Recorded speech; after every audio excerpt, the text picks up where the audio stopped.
মুখে আগুন দিয়ে ফেলে দে, শ্রীগাল কুকুর টেনে নিয়ে খেয়ে নেবে।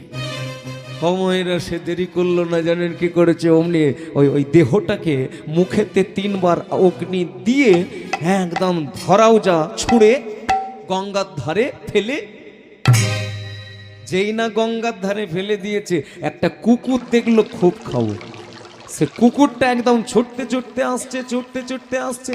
অর্জুন বলে, ও কৃষ্ণ, ওই দেখো কি ভারী চমৎকার কুকুরটা কেমন ছুটছে দেখো। ভগবান বলে, দেখো তার খাবার পড়েছে, সে ছুটবে না। বলে, আমার বেশ দেখতে ভালো লাগছে, আমি একটু দেখবো। কৃষ্ণ বলে, তোমার ভালো লাগছে তুমি দেখবে, আমি কি চোখ বন্ধ করে থাকবো?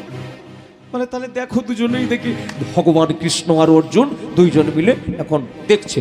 ভক্তমণ্ডলী মায়েরা দেখলোটা কি না, ওই কুকুরটা ছুটতে ছুটতে ছুটতে ছুটতে গিয়ে ওই মৃতদেহটার মুখটাকে একদম ভালো করে শুকছে।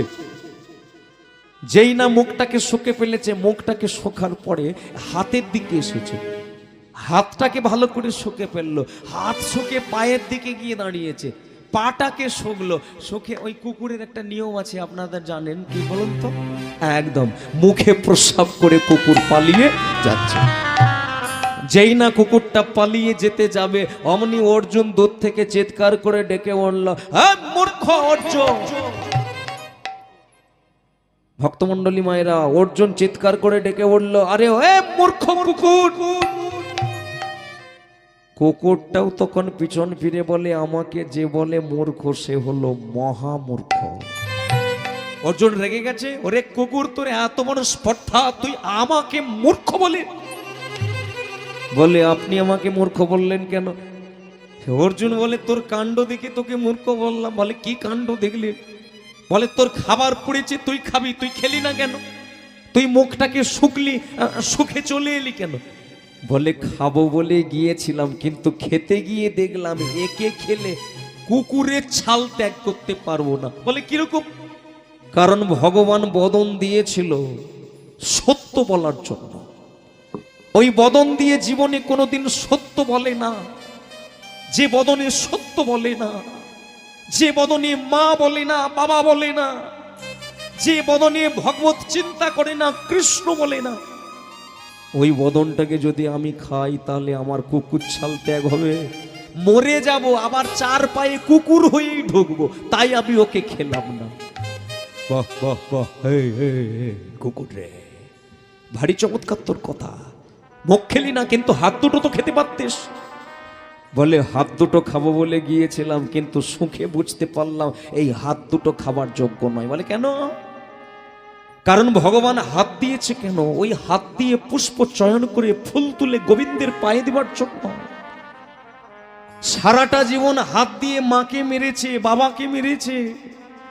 যে হাত ভগবত সেবায় লাগে না, যে হাত সমাজকে কাঁদিয়েছে, যে হাতের জন্য পাড়া পড়শি অত্যাচারিত, সেই হাত যদি খাই, আমি কুকুর জনি থেকে মুক্তি লাভ করব।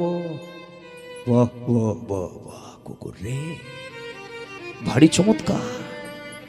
বুঝলাম বুঝলাম, হাত খেলি না, মুখ খেলি না, কিন্তু তুই চরণ দুটো তো খেতে পারতিস। খাবো বলে গিয়েছিলাম, কিন্তু সুখে দেখলাম ওই চরণ জীবনে কোনোদিন মন্দিরে ওঠে না। যে চরণ মন্দিরে ওঠে না, ওই চরণ খেলে কোনোদিন মুক্তি পাবো না। এই জন্য ওকে আমি খেলাম না। বাহ বাহ বাহ, যুক্তি আছে, বুঝলাম রে কুকুর, তুই মূর্খ নস, কিন্তু বাবা তুই আমাকে মহামূর্খ বললি কেন?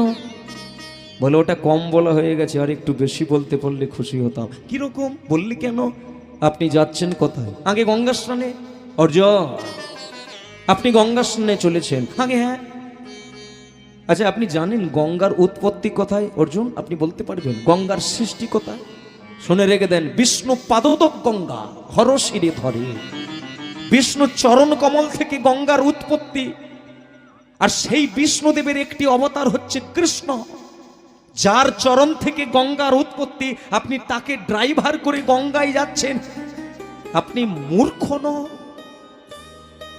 অর্জুন বলে, কৃষ্ণ সত্যি করে বলো তো, এ কাদের বাড়ির কুকুর? ভগবান বলে, চেপে যাও, চেপে যাও। হয় না, রাত্রিবেলা কুকুরের গল্প বলতে আসি না, কি শুনলেন? সুচি